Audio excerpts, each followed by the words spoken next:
Welcome to the Breakthrough Broadcast, a podcast about innovative STEM solutions to real-world problems. From emerging technologies to practical research, Drew Reck explores how science, engineering, and bold thinking are shaping the future. Imagine trying to control 1,000 robots at once. Not by controlling each one individually, not by giving them all detailed instructions, but by letting them figure things out together. Each robot is simple. It doesn't know the full plan, it doesn't see the entire system. It might only be able to sense what's directly around it. And yet somehow, the group as a whole can explore terrain, build structures, adapt to obstacles, and complete complex tasks. That's the idea behind swarm robotics. Instead of building one highly complex robot that does everything, engineers build many simple robots that follow basic rules. And when those rules interact, something much more powerful emerges. You see this in nature all the time. Ants build colonies without a blueprint. Birds move in beautiful V formations with a leader. Even bacteria can grow and coordinate as a group. But each individual is limited. Together, they create systems that are flexible, scalable, and surprisingly intelligent. The challenge is translating that idea into engineering. Because in theory, swarm robots sound perfect. It's robust. If one fails, the system still works. It can scale up easily, and it can adapt to environments that are unpredictable. But in practice, getting a swarm of robots to actually coordinate and do things like explore the moon is incredibly difficult. You have to figure out how they communicate, how they make decisions. How do you make sure the system does what you want without being a micromanager? This becomes even more interesting when you take it off the Earth. On the moon, where communication delays, harsh terrain, and limited infrastructure make traditional robots difficult, swarm systems could offer a completely different approach. Instead of sending one large rover, you could send many smaller robots. But for that to work, the coordination problem has to be solved. Today's guest is someone working directly on that challenge. Joseph Kenrick is a researcher focused on swarm robotics, with a particular emphasis on how groups of robots can coordinate in complex and extreme environments like space. His work explores how local interactions between simple robots can lead to large-scale intelligent behavior, especially in applications like lunar exploration. I'm Drew, and this is the Breakthrough Broadcast. Today we're talking about swarm robotics, how groups of simple machines can work together to solve complex problems, and what it takes to make that work in real-world environments like the moon.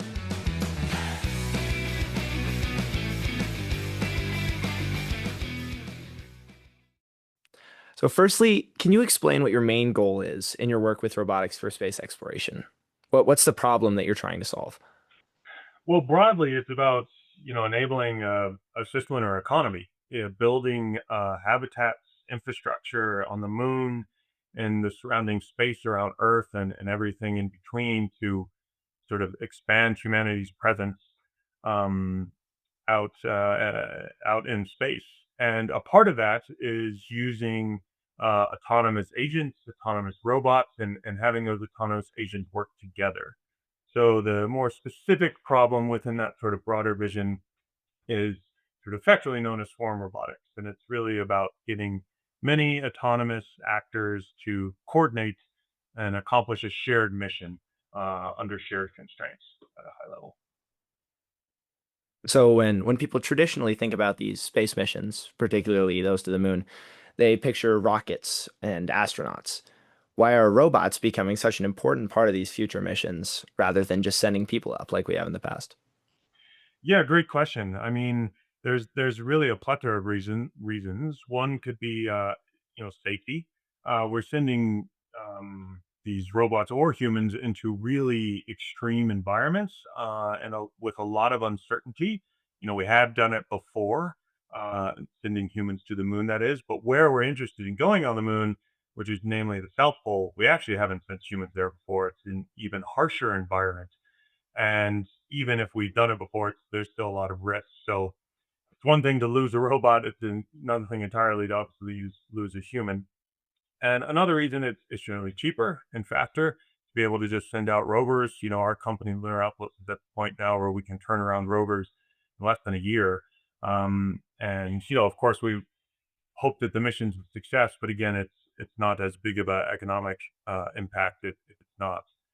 And then you can start to do more when you have swarms of rovers. If I can thin out a fleet of even just 10 small rovers that can cover ground of hundreds of kilometers, you can start to get more data rather than just sending one kind of human team that are a little limited with how far they can go with for things like life support. So you get it's cheaper, it's safer, and ultimately you're gonna get a wider spread of data.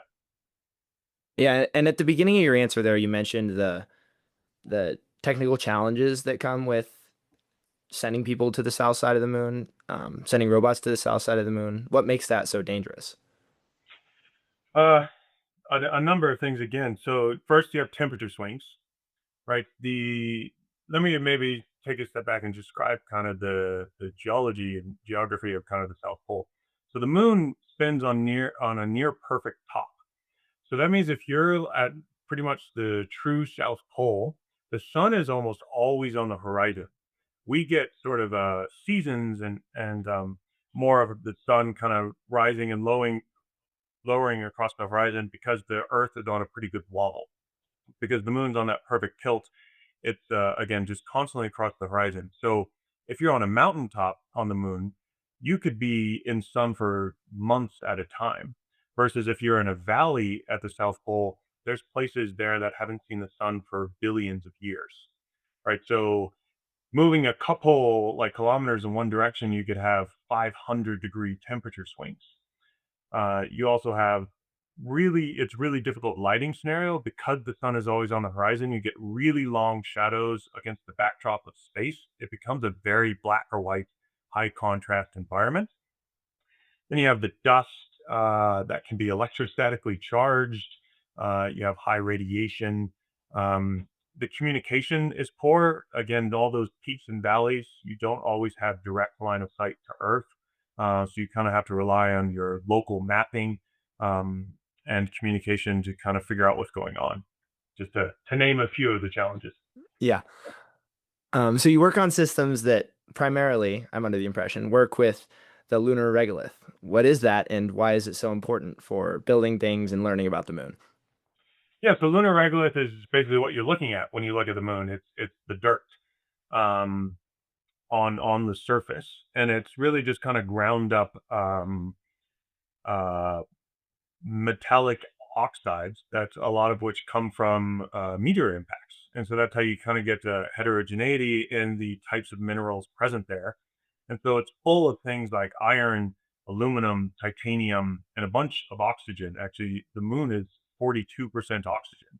It's just attached to all these different metals. So it's basically the building blocks for building, habitats or other infrastructure.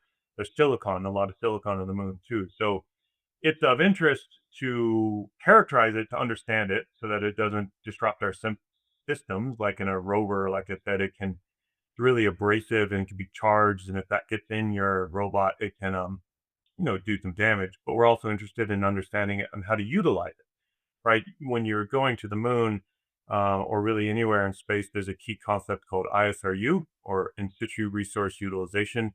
Basically, it just means use the resources where you find them rather than bringing the habitat, bringing everything we need from Earth, because that's really expensive. Um, Use all those metals on the moon to build your base from the products there. And it becomes significantly more sustainable and cheaper. So that's why we're so interested in the regolith. There's also things like water on the South Pole. So, once you have water, those are obviously the building blocks of sustaining life. So that becomes really key too. Awesome. And so I want to connect back to that swarm robots thing that you've mentioned a few times. Yeah. When people think of robots, they usually imagine more like one machine that's doing a task. Why use many smaller robots working together? Yeah, great question. So, of course, it's always kind of a trade off. You have things like the really technical multi-purpose rover. Think of like Perseverance on Mars, right? That is one machine that is capable of doing many, many things, and it's absolutely impressive. But at the same time, you think about it, that thing cost I think over $2 billion in about 15 years to make. So for a pure exploration mission like Mars currently is, um, that's a great use case. But if we can build 100 rovers that each cost $1 million each, you can really start to expand and perhaps each one isn't quite as capable, but you can really expand your reach, your data collection. I've mentioned resources on the moon a few times there, sort of implicitly. And so the first step in that is prospecting. And so if you want to prospect, you want to cover a wide area and collect a bunch of data. And so one rover that's taking samples isn't really going to accomplish that for you. So you need kind of a team there.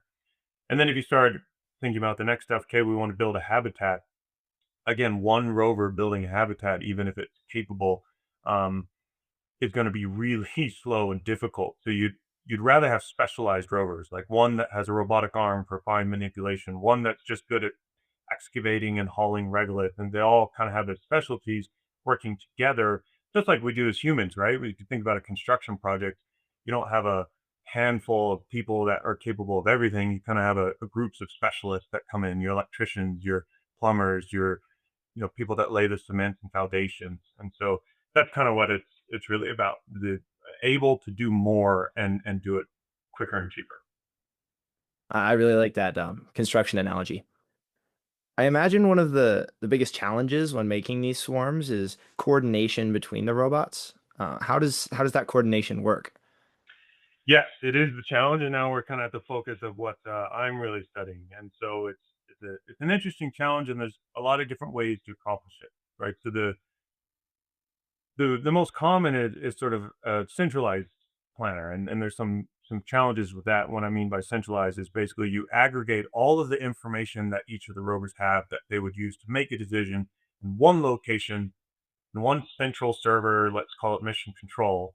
So they have all the information present, and they use that to then kind of say, here's what everyone's going to do, and they sort of hand out all those tasks back to everyone. Now that's sort of like you imagine a soccer team and you have to radio to your coach before making any sort of move. In certain scenarios, that's obviously not sustainable. In certain scenarios, it is, and it's a great move. But if you can imagine the moon, not only do you have communication delays back to mission control, you have possibly intermittent communication. You have very uncertain environments. It's a lot of data to be sending back and forth. So you don't want this central controller. You want to be able to kind of handle things as a team. And so there's a lot of different methods, like auction-based methods, kind of models the economy and auctions and how you kind of bid for prices. There's with advent of AI, a lot of reinforcement methods, but the family of methods that I'm really focused on are called distributed uh, algorithms and using optimization from a method called operations research to apply to these because it allows you to provide optimality guarantees, um, which is important when you want to assert certain guarantees and convergences in how these agents are acting, rather than just everyone acting on their own free will. And sure, it works, but they're perhaps only operating at 20% efficiency. With distributed optimization, you can really kind of set the target. Like I need them to be 90% efficient or 90% optimal. And that's important because imagine a human life's involved. You're doing a search and rescue. You don't really want a swarm going to look for them and they're only operating at 50% optimality. Um, and so it provides those sort of guarantees and ultimately it's about providing partial information, using that to make your own decision. You compare your decisions with everyone else's, make sure that there's some level of coherence between them, and then you kind of update your decision. And it's an iterative process of I decide, I talk and talk with my neighbors, and then iterate on that process. Awesome. So you mentioned both like building an eventual habitat and surveying large areas of regolith and potentially atmosphere. I'm not really sure. But what other kinds of missions and capabilities could swarm robotics make a difference on the moon that we can't really do as well today? Yeah, so great question. I mean, supporting astronauts, like once we do have habitats there, like in the early stages, but also more eventual habitats, you could think of it as maintenance on a system. There's no atmosphere on the moon, so you don't get the protection of micrometeor impacts, let's say. And so there's going to be pretty routine maintenance required on habitats to kind of fix all these little micrometeors that are relatively constantly bombarding the habitats or other infrastructure. So you're going to need agents just kind of reacting autonomously on their own and generally reacting pretty quickly. Um, and I know you asked about the moon, but this swarm robotics or even just the underlying sort of decentralized coordination applies much broader than just robots. A more topical analogy nowadays or application rather is AI data centers. You have hundreds of thousands of individual GPUs all trying to accomplish a single task of training an AI model. And they all have a shared constraint of how much power or time that they're allowed to use. So they need to figure out amongst themselves, like which GPU is going to do which part of the training. And it's all kind of the same math there. And what's that timeline for these kinds of things? Like eventually helping swarm robots make a habitat on the moon, or helping the kind of technology that you're talking about, making AI system training much more efficient. Yeah, so great question. I mean, so we're already at the point of sending individual rovers. Our company sent our first one last year. We have another one coming up this year, and we basically have one going every year after that. Uh, and that only just starts to accelerate. So on the moon in particular, we're hoping to have basically swarms within 5, certainly 10 years, where this is really starting to come into play. But applications on Earth are ready now. This applies also in mining deep underground. As concentrations of certain metals get lower and lower, we have to go deeper and deeper, which is more and more unsafe for humans. And so you want to send rovers or other robotic systems down there that need to kind of work together. So as far as deploying anywhere, it's as soon as it's ready. As far as deploying on the moon, really sooner than people think.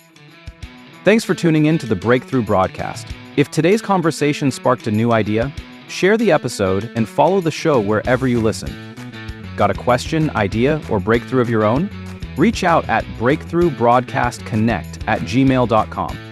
Until next time, keep questioning, keep building, and don't wait for the future.